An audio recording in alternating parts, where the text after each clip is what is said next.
Welcome to The Explainer. Today, we're diving into something pretty intense. We are going to unpack the core principles that drive highly successful individuals by breaking down some really thought-provoking source material called The 10 Darkest Secrets of Successful Men. And listen, this text, it absolutely does not hold back. It lays out this highly disciplined, almost ruthless framework for personal achievement.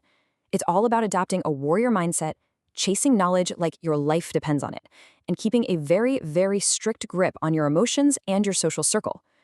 My goal today is to walk you through these concepts and show you exactly what this controversial text argues you actually need to do to reach that top 1%. But hey, instead of just throwing a random list of 10 things at you, we've organized this into a logical 5-phase playbook.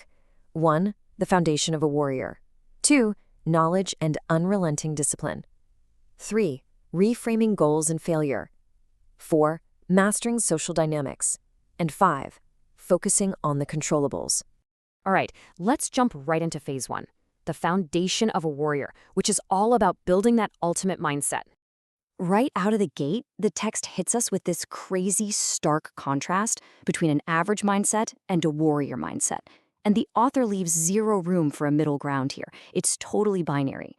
On one side, you've got the average mindset, which the text basically calls fundamentally weak and completely unable to compete at the highest levels because it just accepts mediocrity. But on the flip side is the warrior mindset. The source insists that men are born to be warriors, meaning you have to completely ditch anything resembling average. You have to make a hard, definitive choice to be the absolute number one in a specific skill so that literally no one can ever compete with you. I mean, just look at this extreme standard. To truly stand out, to defeat 99% of people, you must achieve something entirely unprecedented. The text argues that your mindset is quite literally everything. You can't just follow the standard, pre-paved path that everyone else is walking. You have to aim to do something history has literally never seen before. It's an incredibly high bar, right? And it sets a super demanding tone for the rest of these principles.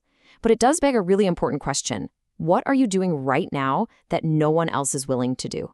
So that brings us to phase 2. Knowledge and unrelenting discipline. Let's look at the actual mechanics of success. I love this part. The source makes this wild, almost mathematical claim about gaining knowledge.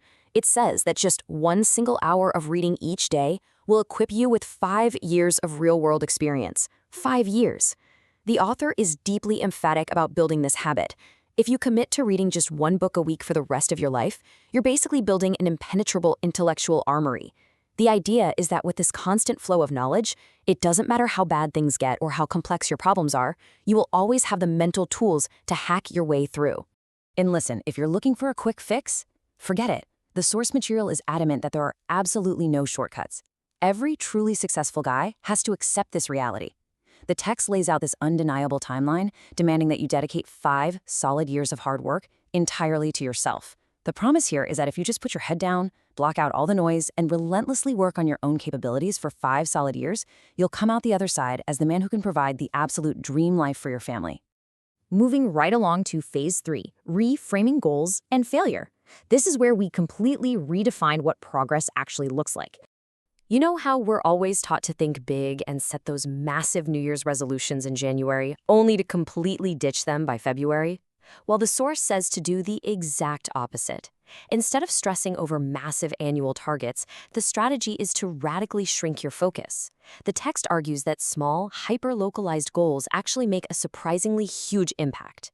So break your grand ambition down into a simple daily to-do list. By focusing solely on what you can crush today, you guarantee this continuous execution that eventually snowballs into massive success. Now, here's the crucial part: how you view hitting a wall. According to the text, if you're failing at something over and over again, it doesn't mean you're defeated. It actually means you are actively progressing. It's this fascinating paradox that totally goes against standard intuition. The source states that successful people are simply the ones who fail way more than the average man. So failing isn't a dead end, it's a mandatory stepping stone. If you aren't failing, you simply aren't attempting things that are difficult enough to push you into that top 1%. Okay, phase 4, mastering social dynamics. Let's talk about how this disciplined warrior navigates the external world. First up, dealing with the skeptics in your life. The rule here is super blunt. People's opinions ultimately do not matter. If your friends don't believe in your vision, the source advises you to just stop trying to convince them. Pleading with them is a massive waste of your energy. Instead of trying to prove your worth with words, ignore their doubts entirely and let your undeniable results drop the mic. You want to leave them with absolutely nothing to say. Building on that idea of cutting out useless talk, the text points out that your average person completely lacks emotional control. They'll just carelessly blurt out whatever is on their mind to anyone who will listen, which causes huge, totally preventable losses. Because of this, the secret weapon for a successful man is strict composure. You have to be deeply cautious when you speak, and, as a hard rule, always speak less than necessary. Doing this prevents collateral damage, keeps your moves secret, and locks down your internal emotional control.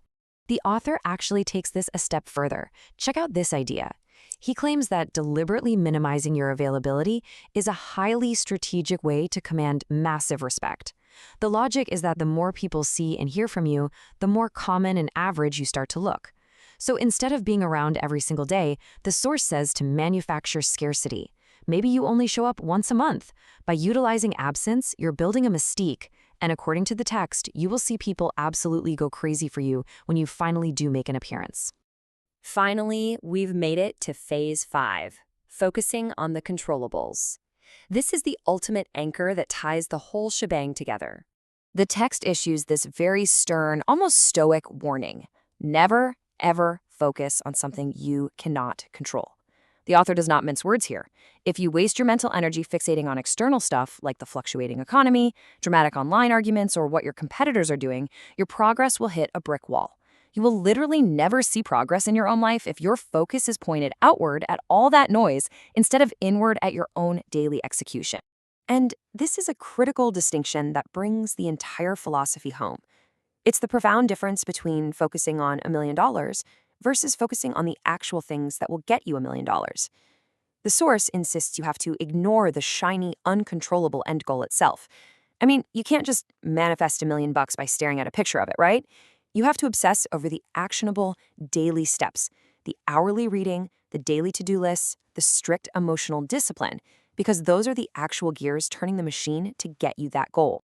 So to wrap up this explainer, I want to leave you with a final thought based directly on the intense framework we've just unpacked. Take a hard look at your daily routine today and ask yourself honestly, are you constantly distracted by the prize, just staring at the $1 million? Or are you actually executing on the daily controllable steps to get there?